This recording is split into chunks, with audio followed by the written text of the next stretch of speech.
नमस्कार। नमस्कार। आज का हमारा विषय है तटस्थता या उदासीनता वक्र, इंडिफरेंस कर्व। ये जो इंडिफरेंस कर्व है ये यूटिलिटी एनालिसिस का ही पार्ट है। जैसा कि हमने पिछले लेक्चर में देखा, यूटिलिटी एनालिसिस उपयोगिता क्या होती है और उपयोगिता को कैसे मापा जाता है। तो उपयोगिता को मापने के जो दो विचारधाराएं हमारे सामने आई थी, गणनावाचक और क्रमवाचक। गणनावाचक कार्डिनल थ्योरी, कार्डिनल अप्रोच थी। वो ये कहते थे गणनावाचक विचारधारा के, जैसे कि मार्शल हुआ, बिगू हुआ, ये इकोनॉमिक्स के जो थे वो ये बताते थे कि हम उपयोगिता को मुद्रा के रूप में माप सकते हैं। वहीं दूसरी ओर क्रमवाचक विचारधारा के जो व्यक्ति थे वो ये क्रमवाचक विचारधारा के अर्थशास्त्री थे एजवर्थ, हिक्स, हैंसन। ये सब इन्होंने बताया कि हम उपयोगिता को माप नहीं सकते, उसे हम क्रम दे सकते हैं कि कौन सी चीज हमारे लिए बेहतर है और कौन सी चीज कम बेहतर है। तो इस प्रकार से तो तटस्थ वक्र का प्रतिपादन किया गया क्रमवाचक विचारधारा को समझाने के लिए। तो तटस्थ वक्र के माध्यम से हम क्रमवाचक विचारधारा को समझते हैं। इससे पहले तटस्थ वक्र का संक्षिप्त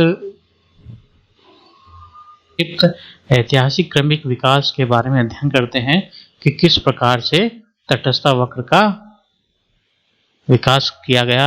ये विकास, क्रमिक विकास हम इसलिए भी पढ़ रहे हैं कि ऑब्जेक्टिव टाइप क्वेश्चंस जो कॉम्पिटिटिव एग्जाम्स में आते हैं उनमें इस पे छोटी छोटी चीजें हैं जो पूछ ली जाती है, इसलिए इन्हें भी मैंने अपने लेक्चर में शामिल किया है। तो सर्वप्रथम 19वीं शताब्दी से शुरुआत हुई तटस्थ वक्र विश्लेषण की और 1818 में एजवर्थ ने मांग की व्याख्या में प्रतिस्पर्धात्मक एवं पूरक वस्तुओं के प्रभावों का विश्लेषण करना का प्रयास किया। 1818 में एजवर्थ ने। उसके बाद में 1906 में इटली के अर्थशास्त्री जो पेरेटो थे उन्होंने भी इसी विधि को अपनाया, एजवर्थ की विधि को। और फिर 1913 में जॉनसन, 1915 में सिलेट्स्की ने इनमें कुछ सुधार किए। और आगे ये इंपॉर्टेंट, 1934 में एलन तथा हिक्स ने मूल्य सिद्धांत का पुनर्निर्माण, a reconstructions of the theory of value. ये पुस्तक का नाम कई बार ऑब्जेक्टिव टाइप क्वेश्चंस में पूछ लिया जाता है। एलन तथा हिक्स द्वारा एक लेख है ये। इस लेख के अंतर्गत तटस्थ वक्र का विश्लेषण किया गया। इसके अलावा प्रोफेसर एलन हिक्स को ही जाता है। 1939 में हिक्स ने अपनी पुस्तक वैल्यू एंड कैपिटल इंपॉर्टेंट पुस्तक है, तो ये प्रोफेसर हिक्स के द्वारा लिखी गई है। इसमें भी तटस्थ वक्र का विश्लेषण किया गया है, तो इसे आप ध्यान रखें। Value and capital 1939, professor Hicks. अब तटस्थ वक्र के बारे में जानते हैं हम कि तटस्थ वक्र क्या होता है। तटस्थ वक्र एक ऐसा वक्र है जो उपभोक्ता को समान संतुष्टि देने वाले विभिन्न वस्तुओं के संयोजन को रेखाचित्र के रूप में दर्शाता है। तात्पर्य यह है कि कोई भी दो कॉम्बिनेशन हो सकते हैं, दो वस्तुएं होती हैं, उनके कॉम्बिनेशन होते हैं, विभिन्न संयोग होते हैं जो उपभोक्ता को समान संतुष्टि देते हैं, तो उनके प्रति उदासीन होता है, तटस्थ होता है, इसलिए इसे तटस्थ वक्र कहते हैं। तो एक वक्र के सभी बिंदुओं पर उपभोक्ता को समान संतुष्टि प्राप्त होगी। ऐसे विभिन्न संयोजन यानी विभिन्न बिंदु जो हो गए उनको रेखाचित्र के रूप में दर्शाता है। तटस्थ वक्र का अर्थ, तटस्थ वक्र वह वक्र है जिस पर स्थिर प्रत्येक बिंदु, मतलब उस वक्र पे जो भी बिंदु है वो किसी उपभोक्ता के दो वस्तु हो सकती है एक्स एंड वाई, दो वस्तुओं के ऐसे संयोग को प्रदर्शित करता है जिसमें उसे समान संतुष्टि मिलती है, मतलब इक्वल सेटिस्फेक्शन मिलेगा उस वक्र के हर बिंदु पर उसे समान संतुष्टि प्राप्त होगी। और इस समान संतुष्टि मिलने के कारण उन संयोगों में चुनाव के संबंध में तटस्थ रहते हैं। वक्र पर व्यक्त किया गया है कि कोई एक संयोग उपभोक्ता के लिए उतना ही महत्व रखता है जितना कि उस रेखा पर स्थित अन्य संयोगों। अर्थशास्त्रियों के अनुसार इसकी परिभाषा को देख लेते हैं। यह मात्राओं के, प्रोफेसर स्मिथ के अनुसार यह मात्राओं के उन संयोगों को प्रदर्शित करने वाला बिंदुओं का मार्ग है जिनके बीच व्यक्ति तटस्थ या उदासीन रहता है। इसीलिए इसे तटस्थ वक्र या उदासीनता वक्र भी कहते हैं। चूंकि तटस्थ वक्र के प्रत्येक बिंदु पर प्रदर्शित दो वस्तुओं के संयोग से समान संतुष्टि मिलती है, तो समान संतुष्टि मिलती है इसलिए इसे समान प्राथमिकता संतुष्टि वक्र भी कहते हैं। प्रोफेसर बोल्डिंग के अनुसार समान क्रम दर्शाने वाली रेखाएं तटस्थ वक्र कहलाती है, क्योंकि वे वस्तुओं के ऐसे संयोग को बताती है जो एक दूसरे से ना तो अच्छे होते हैं और ना ही बुरे। मतलब उस वक्र के विभिन्न बिंदु अच्छे बुरे की परिभाषा नहीं है, क्योंकि उनसे सबसे समान संतुष्टि मिलती है।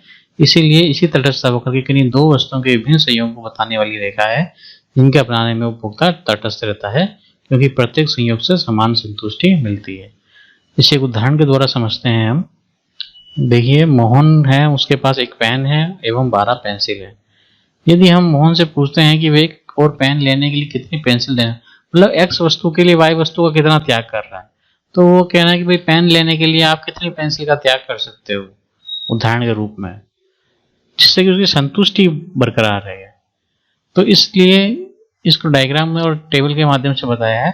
जैसे कोई ए पॉइंट है, बी पॉइंट है, सी पॉइंट है, डी पॉइंट है, तो एक पॉइंट आया था जब उस पर एक पेन और 12 पेंसिल है, तो ये यहाँ एक पेन और ये 12 पेंसिल को दर्शा दिया हमने, एक बिंदु ए हो गया। अब उससे एक पेन और चाहिए, तो उस एक पेन को प्राप्त करने के लिए वो 6 पेंसिल छोड़ने को तैयार हो गया। उसके पास 6 पेंसिल, मतलब उसे एक पेन और 12 पेंसिल से जितनी संतुष्टि मिल सकती थी, 2 पेन और 6 पेंसिल से भी उतनी संतुष्टि मिलेगी। तो इस बिंदु पे आप देखिए 2 पेन और 6 पेंसिल बी बिंदु पर। तीसरा बिंदु आया, उस पे है 3 पेन और 4 पेंसिल, तो इनसे जो मिसंतो, फिर चौथे पॉइंट पे 4 पेन और 3 पेंसिल। तो इस प्रकार से इन बिंदुओं को मिलाते हुए एक रेखा खींची गई, इसे तटस्थ वक्र कहते हैं। इंडिफरेंस कर्व, आईसी मतलब इंडिफरेंस कर्व। तो इन बिंदुओं पर समान संतुष्टि मिलेगी, क्योंकि उसने एक चीज बढ़ाई है तो दूसरी चीज घटाई है। तो इस क्रम से चलने के कारण तटस्थ वक्र पर इसे को उपभोक्ता को समान संतुष्टि प्राप्त होगी। ए बी सी डी सभी बिंदुओं पर समान संतुष्टि मिलेगी। ऊपर दी गई तालिका में जैसा कि आप देख सकते हैं कि दो वस्तुओं के विभिन्न संयोग दिए हुए हैं, जिनमें मोहन उपभोक्ताओं के समान संतुष्टि स्तर को दे रहा है। ये एक समय की अतिरिक्त इकाई के लिए दूसरे समान की 6 इकाई का बलिदान किया जा रहा है। इसे प्रतिस्थापन दर कहते हैं, यानी एक पेन का प्रतिस्थापन दर 6 पेंसिल है। अब आप देखिए, एक पेन लेने के लिए इसने 6 पेंसिल का त्याग कर दिया, फिर दूसरा एक पेन लेने के लिए इसने 2 पेंसिल का त्याग कर दिया, उसके बाद एक पेन के लिए एक पेंसिल का त्याग कर रहा है। तो हम ये देख रहे हैं कि यहाँ जो है प्रतिस्थापन दर जो है वो घटती जा रही है। पहले एक पेन के लिए प्रतिस्थापन हुआ 6 पेंसिल का, फिर एक पेन के लिए प्रतिस्थापन हुआ 2 पेंसिल का, फिर एक पेन के लिए हुआ 1 पेंसिल का। यानी वो अब अतिरिक्त इकाई, पेन की अतिरिक्त इकाई लेने के लिए पेंसिल की ज्यादा मात्रा छोड़ने को तैयार नहीं हो रहा है, क्योंकि पेंसिल से जो पेन से मिलने वाली उपयोगिता है, पेन से मिलने वाली जो सीमांत उपयोगिता है, वह क्रमशः घटती जा रही है। जो कि सीमांत उपयोगिता घटती चली जा रही है, इसलिए सीमांत प्रतिस्थापन की दर भी घटती चली जा रही है। तो ये दूरी से कम है, ये वाली दूरी, सॉरी यहाँ ये दूरी जो है वह ज्यादा है इससे, और उसके बाद में ये और कम हो गई। यानी जो त्याग हो रहा है क्रमशः 6 फिर 2 फिर 1 का, वो क्रमशः घटता चला जा रहा सीमांत प्रतिस्थापन दर। तो एक पेन की प्रतिस्थापन दर 6 पेंसिल है। यदि प्रथम स्तर पर देखा जाए तो एक पेन बढ़ाने के लिए 6 पेंसिल का त्याग कर रहा है, धीरे धीरे वो कम होता चला जाता है। इसे हम तटस्थ वक्र के माध्यम से दिखा रहे हैं। तटस्थ मानचित्र की बात करते हैं। तटस्थ मानचित्र क्या होता है? जब एक ही चित्र में जब एक से ज्यादा तटस्थ वक्रों को दर्शाया जाता है, IC1, IC2, IC3, तो ये दो वस्तुओं के विभिन्न संयोग को दर्शा रहा है। अब IC1 अधिक संतुष्टि को दर्शाएगा, IC3 इससे भी अधिक संतुष्टि को दर्शाएगा। तो ये हमें दर्शाता है कि ऊंचा तटस्थ वक्र तो अधिक संतुष्टि को बता रहा है और नीचा तटस्थ वक्र कम संतुष्टि को बता रहा है। क्योंकि यदि हम IC3 के किसी बिंदु को लेंगे तो उस बिंदु पर x और y वस्तु की ज्यादा मात्रा का उपभोग किया है उपभोक्ता ने, जबकि IC1 के किसी बिंदु पर x और y के कम मात्रा का उपयोग किया है। तो इस प्रकार से हम देख सकते हैं तटस्थ मानचित्र के अंतर्गत जब एक से ज्यादा तटस्थ वक्र को दर्शाया गया तो उसे तटस्थ मानचित्र कहते हैं। ऊंचा तटस्थ वक्र अधिक संतुष्टि को दर्शाएगा।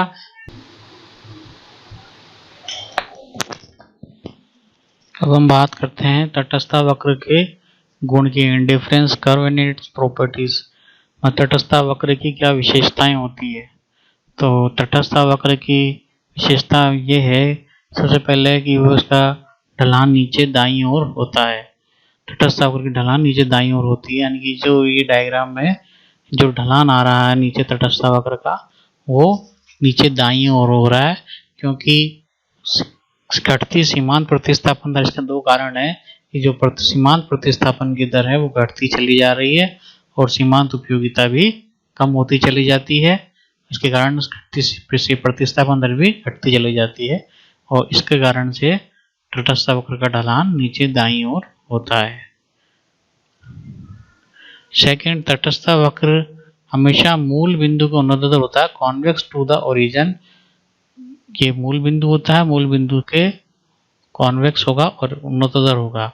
इसका कारण ये है कि क्योंकि सीमांत प्रतिस्थापन दर घट रही है, यदि बढ़ती सीमांत प्रतिस्थापन दर होती है तो ये कॉनकेव हो जाता है, जो कि तटस्थ वक्र की प्रॉपर्टीज नहीं होती, क्योंकि तटस्थ वक्र में यह है कि समान संतुष्टि को दर्शाने वाली रेखा, अर्थात एक वस्तु बढ़ रही है तो दूसरी कम होगी, तभी उस व्यक्ति को संतुष्टि समान मिलेगी। इसलिए तटस्थ वक्र हमेशा मूल बिंदु के उन्नततर होता है। थर्ड, आप देखिए, तटस्थ वक्र कभी भी एक दूसरे को प्रतिच्छेद नहीं करते हैं। तटस्थ वक्र कभी भी एक दूसरे को नहीं काटते हैं। जरूरी नहीं है कि ये पैरेलल ही हो, ये दूरी कम ज्यादा हो सकती है एक तटस्थ वक्र से दूसरे तटस्थ वक्र में, परंतु वो कभी भी एक दूसरे को काटते नहीं है। काटेंगे तो फिर वो तटस्थ वक्र की जो प्रॉपर्टीज है वो नहीं होगी, क्योंकि इसमें हम कह सकते हैं कि जैसे IC2 है वो ऊंचा तटस्थ वक्र है, वो अधिक संतुष्टि को दर्शाता है, जबकि IC1 वो है नीचा तटस्थ वक्र है, वो कम संतुष्टि को दर्शाएगा। यानी IC1 का A और C बिंदु पर समान संतुष्टि है और IC2 के B और C बिंदु पर समान संतुष्टि है, तो C बिंदु दोनों में कॉमन आ गया, तो इसका मतलब A और B में भी समान होनी चाहिए, क्योंकि A C के इक्वल है और C B के इक्वल है, तो A और B इक्वल होने चाहिए। तो ये तटस्थ वक्र की नियमों के विरुद्ध है। तटस्थ वक्र में इस प्रकार के नियम नहीं होते हैं। वो ऊंचा तटस्थ वक्र अधिक संतुष्टि को दर्शाएगा और नीचा कम संतुष्टि को दर्शाएगा। ऊपर चित्र में दिखाया गया ऐसी स्थिति संभव नहीं है।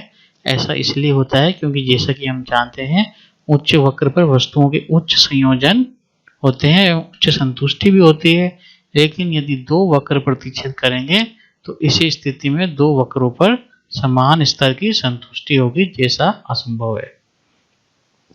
चौथा, ऊंचा तटस्थ वक्र अधिक संतुष्टि को प्रकट करता है, जबकि नीचे का तटस्थ वक्र कम संतुष्टि को प्रकट करता है। तो ये नीचे वाला कम आएगा, ऊपर वाला अधिक आएगा। दूसरा, पांचवा एक ये हो सकता है कि एक से अधिक तटस्थ वक्र यदि होते हैं तो वो तटस्थ मानचित्र कहलाता है। इसके अलावा और जो विशेषताएं हो सकती है वो इस प्रकार से हो सकती है कि हमेशा मूल बिंदु के उन्नततर होगा। मूल बिंदु की यदि उन्नततर ऐसी कौन सी परिस्थिति हो सकती है जिसमें मूल बिंदु का उन्नततर ना हो? तो एक परिस्थिति ऐसी आ सकती है जब दोनों वस्तुएं x और y, जैसे आइटम A और आइटम B, यदि ये दोनों एक दूसरे के पूर्ण स्थानापन्न हो, परफेक्ट सब्स्टिट्यूट हो, तो ये y और x एक्सिस पे 45 डिग्री का कोण बनाती हुई रेखा आएगी इस प्रकार से। और यदि ये पूरक वस्तु है, वह परफेक्टली कॉम्प्लीमेंट्री हुए, तो ये दोनों एक दूसरे के प्रति 90 डिग्री का कोण बनाएगा। तो पूरक और पूर्ण प्रतिस्थापन वस्तुएं और पूर्ण पूरक वस्तुओं में इस प्रकार के भिन्नता हो सकती है, परंतु व्यवहार में ना तो कोई पूर्ण स्थानापन्न वस्तु होती है, ना ही पूर्ण पूरक। पूर्ण पूरक में आ सकती है, परंतु 90 डिग्री के एंगल को बनाती हुई रेखा 90 डिग्री के एंगल को बनाते हुए तटस्थ वक्र बनेगा।